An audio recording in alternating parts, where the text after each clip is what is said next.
Big pass என்பது உங்கள் நம்முடைய தமிழகத்துல மாத்திரம் ஓடுறதுல உலகம் முழுக்க ஓடுது. பிக் பாஸ் என்பது ஒரு பெரிய ஐடியாலஜிக்கல்னு சொல்லுவாங்க, கருத்து உருவாக்கம். இது வந்து ஒரு கருத்தை உருவாக்குறது. என்னன்னா இதெல்லாம் தப்பு இல்ல, சாதாரணமா எல்லாம் வெளியே வா, ரோட்ல சும்மா சுத்து, நீ எதுக்காக வீட்டுல இருக்கணும், நீ எங்களை பாத்தியான்னு காட்டுறதுக்கு தான் பிக் பாஸ். இந்தியாவினுடைய எல்லா ஸ்டேட்லயும் ஓடுது இல்ல, யூகேல ஓடுது, யூஎஸ்ல ஓடுது, அகில உலகம் முழுக்க. அதை உருவாக்குறவன் வந்து வெறுமனே காசு பாக்குறதுல, காசு பாக்குறதுனா அவன் ஒரு சினிமா எடுக்கலாம், ஒரு நாடகம் எடுக்கலாம். இல்ல, இது வந்து ஒப்பீனியன் மேக்கிங். இது வந்து ஒரு ஐடியாலஜிக்கல்னு சொல்லுவாங்க, கருத்துருவாக்கம். இந்த கருத்தை தொடர்ந்து ஒரு குடும்பம் அதை பார்த்துக்கிட்டே இருக்கிறப்ப அந்த டிரெஸ் தப்பு இல்லைங்கிற மனப்பான்மை தானாக வரும். அரைகுறை டிரெஸ் உடுத்துறது தப்பில்ல, இரட்டை அர்த்தத்தில பேசுவது தப்பில்ல, தோல் மேல கை போட்டு அடுத்த ஆண்களோடு இவன் கலந்துறவாடி கடந்திருப்பதில் தவறில்லை என்கிற ஒரு சித்தாந்த ரீதியான தாக்கத்தை ஏற்படுத்துவது இன்னைக்கு எக்கச்சக்கமான ஊடகங்கள். ஒண்ணு தெரியணும், ராணுவத்தினுடைய படையெடுப்பை விட ஆபத்தானது என்ன தெரியுமா? நம்முடைய பாரம்பரியம், நம் கலாச்சாரம், நம்முடைய மரபு, நம்முடைய சரியத்தின் ஒழுக்க நெறி, இதன் மீது நடத்தப்படுகிற தாக்குதல் என்பது ராணுவ படையெடுப்பை விட ஆபத்தானது. இன்னைக்கு இந்த தாக்குதல்களுக்கு இலக்காகுபவர்கள் பார்த்தால் ஆண்கள் அல்ல, பெண்கள்.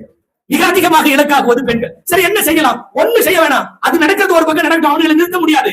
ஆனால் அதற்கு எதிரில் அல்லாஹ்வையும் ரசூலையும் ஷரியத்தினுடைய சட்டங்களையும் வேகமா கொடுக்க அது மலினப்பட வேண்டும், அது பலவீனமாக வேண்டும், அதை பார்க்கும் எண்ணிக்கை குறைய வேண்டும், அல்லது பார்த்தாலும் எடுத்துக்கொள்ளக் கூடாது என்கிற சிந்தனையை பெண்களிடத்தில் கொண்டு வர வேண்டும்.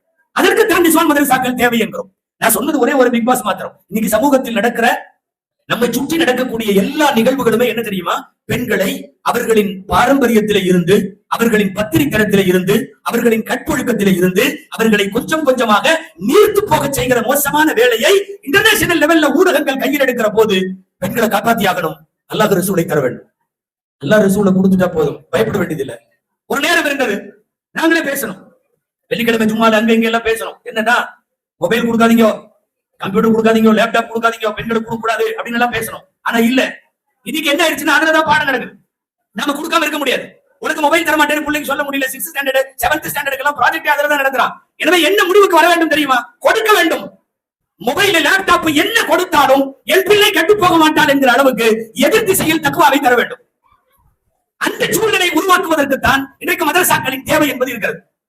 அந்த சூழ்நிலையை உருவாக்குவதற்கு நாம் போராடி கொண்டிருக்கிறோம். அதனால் தான் எல்லா வீட்டு பிள்ளைகளும் ஓதிடணும். இது ஏதோ வந்து ரொம்ப தீனோட இருக்கிற வீட்டுக்காரங்க தான் ஓதுவாங்க, ஆதியார் வீடு, அஜர்த்து வீடு, முத்தோல்லி வீடு, அதெல்லாம் இல்ல.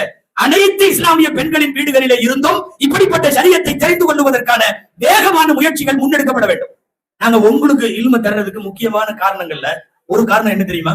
நீங்க அடுத்த தலைமுறையை உருவாக்குறீங்கிறது ஒண்ணு. நாளைக்கு உங்கள் மூலமாகத்தான் இந்த சமுதாயத்திற்கு ஆபீஸ்கள் கிடைப்பார்கள், மௌலவிகள் கிடைப்பார்கள். நாளைக்கு எங்க பள்ளிவாசல்களுக்கான முத்தவல்லி செக்ரட்டரி எல்லாம் நீங்க தான் உருவாக்கி தரணும். பூராமே அவன் போதையிலையும் அதுலயும் இதுலயும் போயிட்டான்னா நாளைய பள்ளிவாசல்களின் தலைவர்கள் உங்க கையில என்ன வரணும்? நீங்க தான் உருவாக்கி தரணும். மேக்கிங்